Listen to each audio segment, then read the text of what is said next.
तो आइए अपनी जर्नी कंटिन्यू करते हैं हम। मैं फाइल पे काम कर रहा हूँ BH1996 जो आर पैकेज मल्टी लेवल के अंदर है। मैंने इसको एक्सट्रैक्ट करके एक्सेल फाइल बना ली MLM मल्टी लेवल मॉडलिंग के नाम से। 7382 का डाटा है जो 99 ग्रुप्स के अंदर है। 3 वेरिएबल हैं, वेलबींग, लीडरशिप, कोहेशन। और मॉडल मेरा ऐसा है, लीडर लेवल 2 का वेरिएबल है, कोहेशन लेवल 2 का वेरिएबल है, लेकिन इनको लिया गया है इंडिविजुअल से, तभी हमारे पास 7382 का डाटा है। और वेलबींग इंडिविजुअल से लिया है।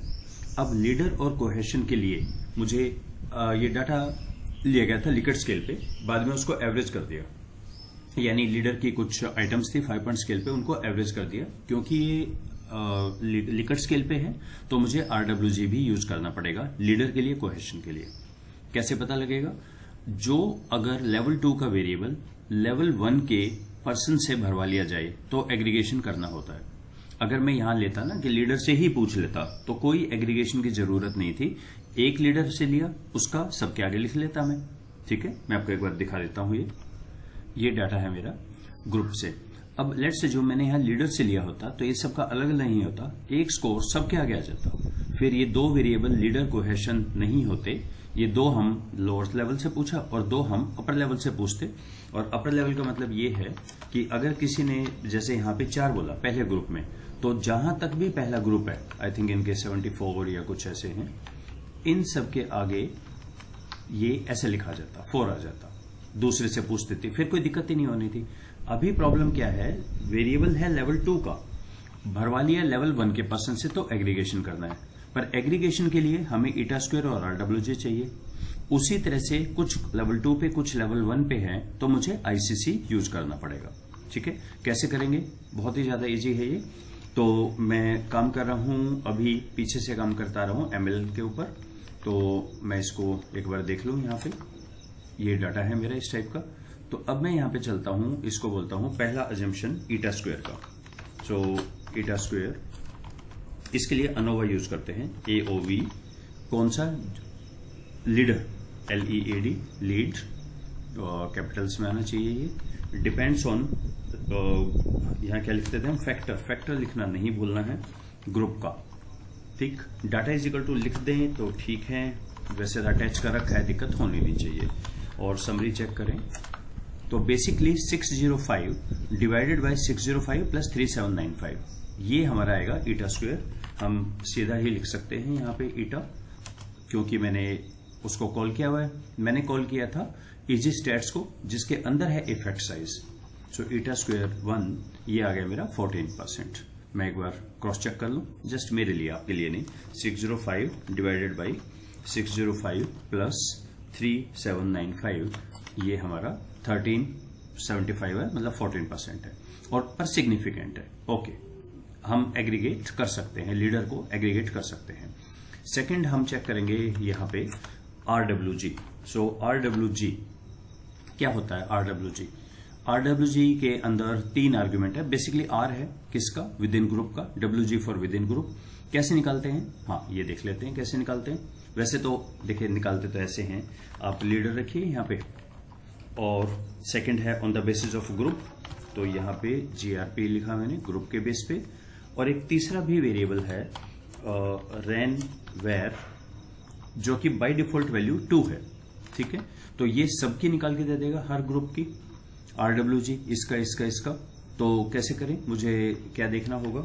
मैं इसके आगे लिख देता हूं समरी, और समरी पे RWG का मीडियन वैल्यू देखी जाती है। अगर ये 0.7 से ज्यादा है, गुड एनफ। ठीक है, पर ये है क्या, कैसे निकालते हैं? देखिए, ये निकालते हैं ऐसे, इसका फॉर्मूला है, इसी से पूछ के देखें, जिसने बताया होगा फॉर्मूला। RWG हम निकालते हैं 1 minus observed group variance divided by expected. Observed group variance कैसे निकालें? हमारे पास T अप्लाई एक फंक्शन था। मैं निकालना चाह रहा हूं लीडर का, कैपिटल्स में है leader, on the basis of group, और ग्रुप भी कैपिटल था, GRP। और निकाल दीजिए वेरिएंस, हर ग्रुप का वेरिएंस निकाल दीजिए। तो निकाल दिया इसने हर ग्रुप का वेरिएंस। ये पहले ग्रुप का है, मैं इसको कॉपी कर लेता हूं, 49 समथिंग। राइट, नेक्स्ट क्या बोल रहा है ये? Observed variance divided by expected. Expected कैसे निकालते हैं? एक्सपेक्टेड वाले का फॉर्मूला है a स्क्वायर माइनस 1/12। ए क्या है? Number of anchor points on the scale. इसका मतलब ये हुआ कि अगर मेरा 5 पॉइंट स्केल है तो अगर मैं काम करता हूं, मैं यहां लिखता हूं मेरे एंकर पॉइंट्स कितने हैं, और यहां पर हो जाएगी इस रैनवेयर जो रैंडम वेरिएंस है, रैनवेयर का मतलब रैंडम वेरिएंस, इसकी वैल्यूज आइए चेक करें। सो हम यहां लिख लेते हैं, अगर मेरा 5 पॉइंट स्केल हो तो ये वैल्यू कितनी हो जाएगी बताइए आप? 25 माइनस 1 24 डिवाइडेड बाई 12 2 आ गया। इसका मतलब बाय डिफॉल्ट ये मान के चल रहा है कि आप 5 पॉइंट स्केल पे काम कर रहे हो, क्योंकि इसने कहा कि ये मैं अपने आप ही लिख लूंगा 2। लेकिन अगर मैं 7 पॉइंट पे काम करता तो क्या आता? करें इसमें 7 पॉइंट पे काम करने का मतलब है 49 माइनस 1 48 डिवाइडेड बाई 12, फिर ये 4 लिखते। अगर मैं 9 पॉइंट पे काम करता सो 80 डिवाइडेड बाई 12 7.5 लिखते। और अगर मैं 11 पॉइंट स्केल पे काम करता तो ये हो जाता 121 माइनस 1 120 बाई दिस, तो ये 10 हो जाता। तो अगर आप 5 पॉइंट पे काम कर रहे हैं तो कोई जरूरत नहीं है, ये आ जाएगा। ओके, निकालते कैसे हैं ये?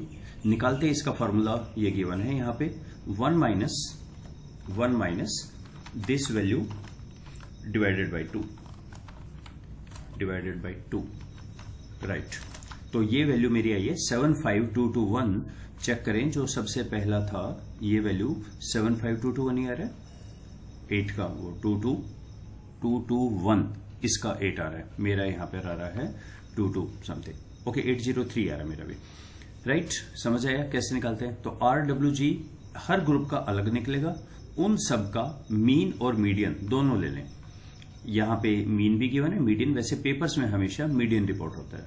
तो हमारा RWG भी ठीक है और हमारा ये ईटा स्क्वायर भी ठीक है। इसका मतलब आप ग्रुपिंग कर सकते हैं। साइड बाय साइड एक तीसरा भी चेक कर लेते हैं। थर्ड है हमारा ICC1 के बारे में। ICC1 सिर्फ DV का होता है। DV है यहाँ पे वेलबींग, तो मैं यहाँ A1 लिख लेता हूँ या W1 लिख लेता हूँ वेलबींग का। Analysis of variance wellbeing depends on factor group और data is equal to MLM। Summary check कर लें, क्या ये सिग्निफिकेंट है? W1 बिल्कुल सिग्निफिकेंट है। और ICC1 कितना आ रहा है इसका? W1 का 0.04% के करीब आ रहा है, जो एडिशनल है। ठीक है, बस ये सिग्निफिकेंट होना चाहिए। अगर ये सिग्निफिकेंट है, जनरली ये होता है आपका 12-13 तो मैक्सिमम ही होता है, 4 भी आ रहा है तो ये ठीक है। तो इन 3 से हमने कर दिया कि ठीक है, मल्टी लेवल मॉडलिंग हमारा ओके है। तो आप जब भी मल्टी लेवल मॉडलिंग का डाटा वगैरह कलेक्ट करें तो 2 चीजें देखिएगा। लीनियर के मॉडल के जनरली 3 या लगभग सारे अजम्पशन वॉयलेट होंगे, और फिर मल्टी लेवल का चेक करें। मल्टी लेवल का चेक करें, पहले तो आपको पता होना चाहिए नॉमेनक्लेचर कि इसको हम लिखेंगे कैसे, इसका क्लियरिटी होनी चाहिए आपको। एक हमने ईटा स्क्वायर देखा, सेकंड हमने देखा R विद इन ग्रुप, बोलते हैं इसे R विद इन ग्रुप, इसीलिए इसका नाम है RWG। ये देख लिया हमने कैसे निकालते हैं। और थर्ड हमने देखा ICC है, मैं लिख लेता हूं यहां पे, justification for cross level paths, justification for cross level path. और ये 2 किस लिए हैं? ये 2 हैं हमारे जस्टिफिकेशन फॉर एग्रीगेशन। तो ये एग्रीगेशन करते कैसे हैं दोनों का, वो हम देखते हैं नेक्स्ट वीडियो में। So let's stop here, thank you.